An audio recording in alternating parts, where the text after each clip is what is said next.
So I kind of want to like take some of these songs and synchronicities like I keep like regurgitating and read into them too. I've done like collective messages off of like tarot cards, but I want to do one off of some of the songs. So this one is for 1 week by the Bare Naked Ladies. And this one is the most insidious because I can't say 1 week without hitting the it's bound. So Seven of Pentacles, that makes sense. This waiting period, an investment in a future energy. It's almost just a confirmation, high key. Two of Swords. Indecision, or growing out of indecision. Ugh. And the Devil. Oh, that toxic relationship is just calling you like the Green Goblin mask, isn't it?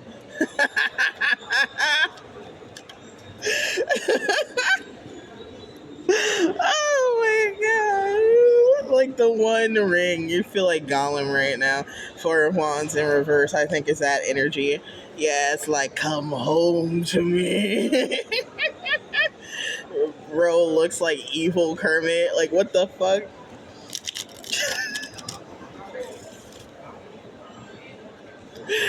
Oh, what advice does Spirit, in alignment with the highest good of myself and the collective, think we should do about this 1 week scenario here?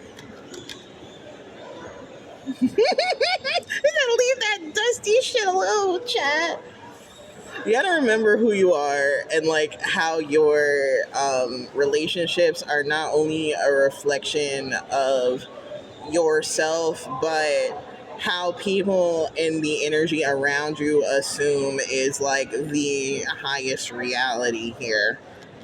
So you might be influential. You could be online as an influencer, but you could also just like have a position at work or within your family where people like not only trust your decisions, but they think whatever you do looks cool, and so they low-key copy you with or without consciousness, right?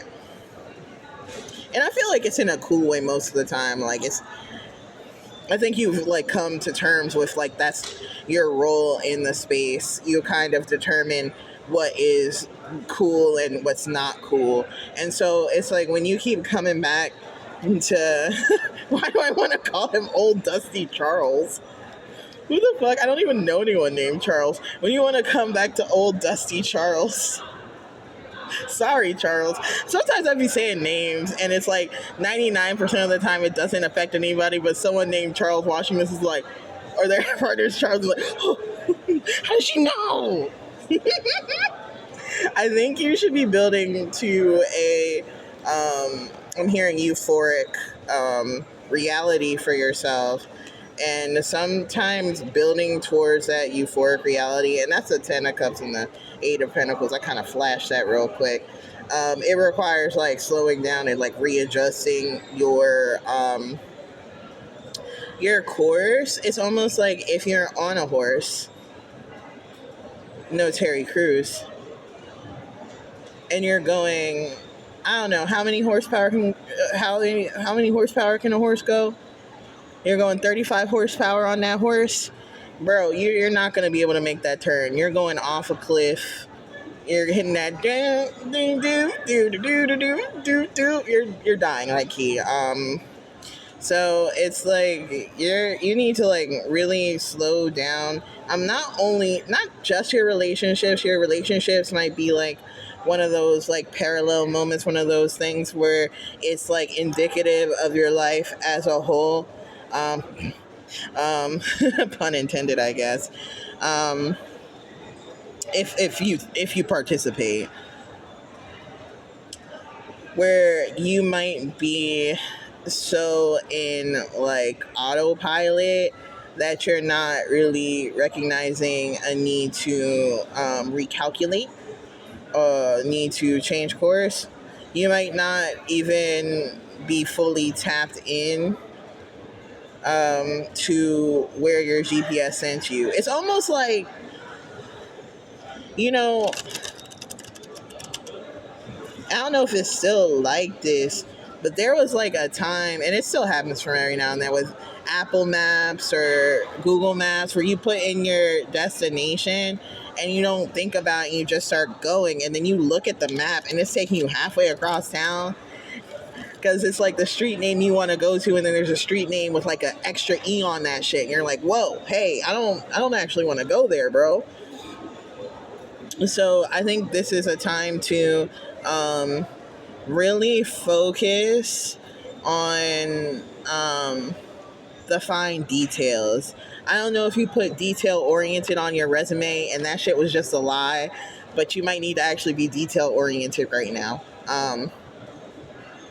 Queen of Wands and Ten of Swords, because operating just in this Wands behavior is going to get you fucked up, my dude. It's like, it's helpful to have the ability to just riz your way out of any situation, but riz should not be your only tool right now. Like, it should be effectively helping you to get to your 10 of cups. It should be helping you navigate this 8 of cups situation where you're walking away from things that don't serve you, and help propel you towards your highest good, help kind of energize your path with the 8 of pentacles, of like doing the work required. Like, you could do the work required with mad riz, but your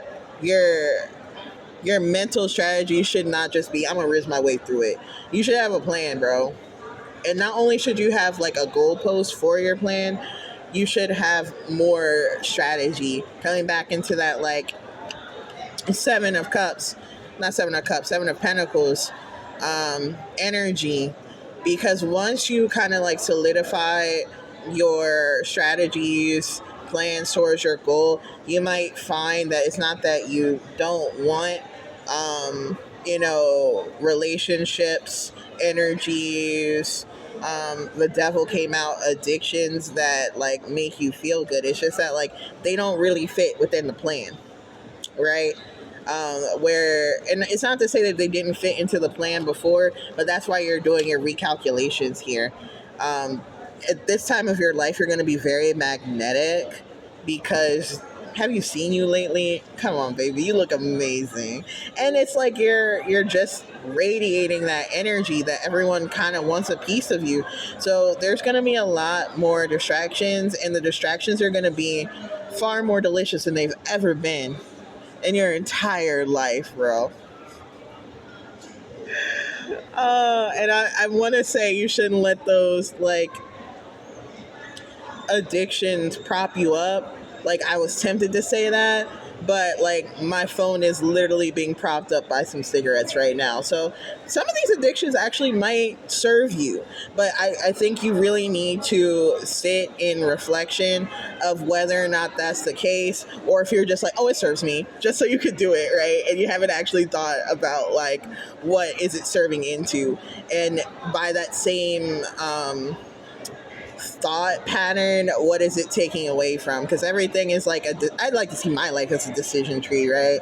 So like, when you make certain choices, sometimes you can still accept multiple options, but sometimes locking into a certain choice will prevent you from having other opportunities here. Yeah. And it's like this energy where you're going to have a lot of opportunities coming up, and you really want to figure out which ones make the most sense for where you want to go. And if there's a way that you can pursue all of those options without locking yourself out of any of them, or if there is one option that is unnecessarily restrictive for the type of life that you want to lead. All right. That's cool. I like that. Energy. If you want a little bit more help kind of like formulating your plan, go ahead and shoot me a DM, or go to the link in my bio and shoot me an email, and we can kind of figure out how to like consult through this as a paid service, bitch, with a private reading, you know? But until then, I can't help it if I think it's funny when you're mad. I'm trying hard not to smile, though I feel bad. I'm the kind of girl out at a funeral, don't understand what I mean. Well, you wasn't well. I have a tendency to wear my mind on my sleeve. I have a history of taking off my shirt.